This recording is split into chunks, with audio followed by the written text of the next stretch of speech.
Chicago Cubs News Today.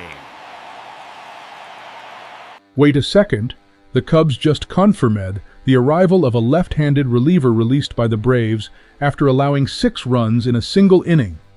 Is this a bold gamble or total desperation? With a career ERA of 3.94, this signing could be the turning point the bullpen desperately needs, or a mistake that could cost this team dearly. Don't go anywhere, because I'm about to tell you everything.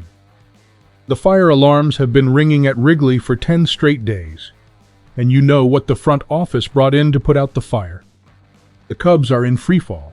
After a strong start to the season, the team has collapsed to 29-26 following 10 consecutive losses, the worst stretch at Wrigley Field this season.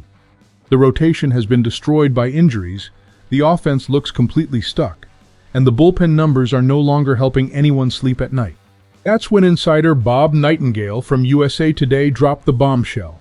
Jed Hoyer and the front office reached an agreement with Aaron Bummer, the 32-year-old left-handed pitcher recently designated for assignment by the Atlanta Braves, on a minor league contract. Bleacher bums? The fire is raging, and the Cubs just showed up with a bucket of wet sand. Look, my first reaction was the classic Cubs fan response.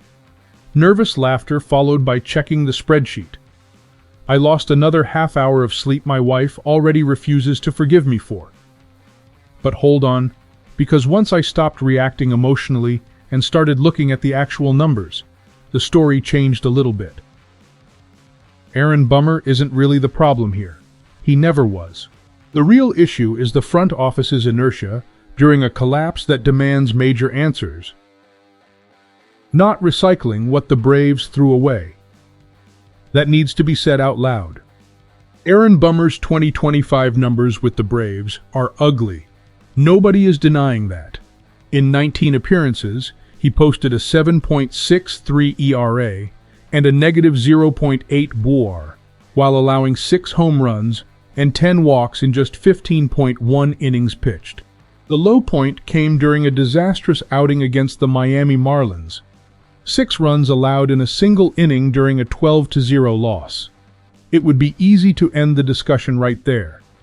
But statistics do not exist in a vacuum.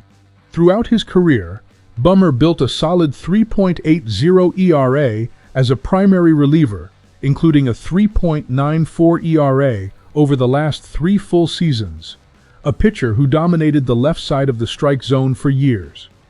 Relievers are volatile. One terrible game can poison an entire season stat line.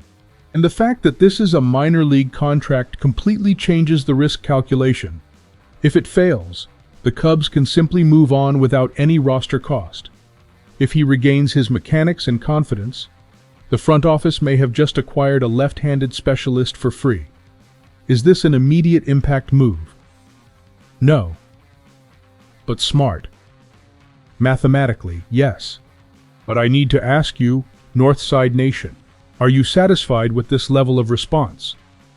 The team has been sinking for 10 straight days. The rotation is being patched together with duct tape. And the front office's big move is signing a pitcher the Braves discarded in May. Do you believe Jed Hoyer is treating this losing streak with the seriousness it deserves, or are we watching a front office hoping the problem fixes itself? Tell me in the comments. I'll be honest with you about what I see on the board. The Bummer signing, by itself, is rational. 0 roster risk, potentially high upside if he rebounds. I ran that calculation myself while glued to the spreadsheet at 11 o'clock at night as my wife stared at me with that look. But the problem is not Aaron Bummer. It's what this move reveals about the front office's overall posture. We are 2 months away from the trade deadline. The pitching market is going to heat up. And I need to know whether this front office views the next 60 days as an opportunity to attack or simply a period of damage control. Because if it is damage control, the fan base is going to feel it. This 10-game losing streak is not just a bad stretch of scheduling luck. It is a warning sign about roster depth, about the lack of a plan B when starting pitchers go down. Bummer might become the low-cost move that works out. But what I want, what Northside Nation deserves, are bigger answers about what is actually coming before the trade deadline. Jed Hoyer needs to show up with more than bargain bin moves. Aaron Bummer arrives in the Cubs minor league system carrying ugly numbers and a career that proves he is better than what he showed this season. Maybe he bounces back. Maybe he doesn't.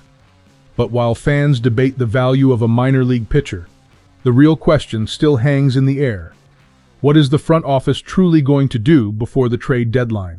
That is what will decide this season, not Aaron Bummer. If you want to support the channel and check out Cubs merchandise, the links are in the description.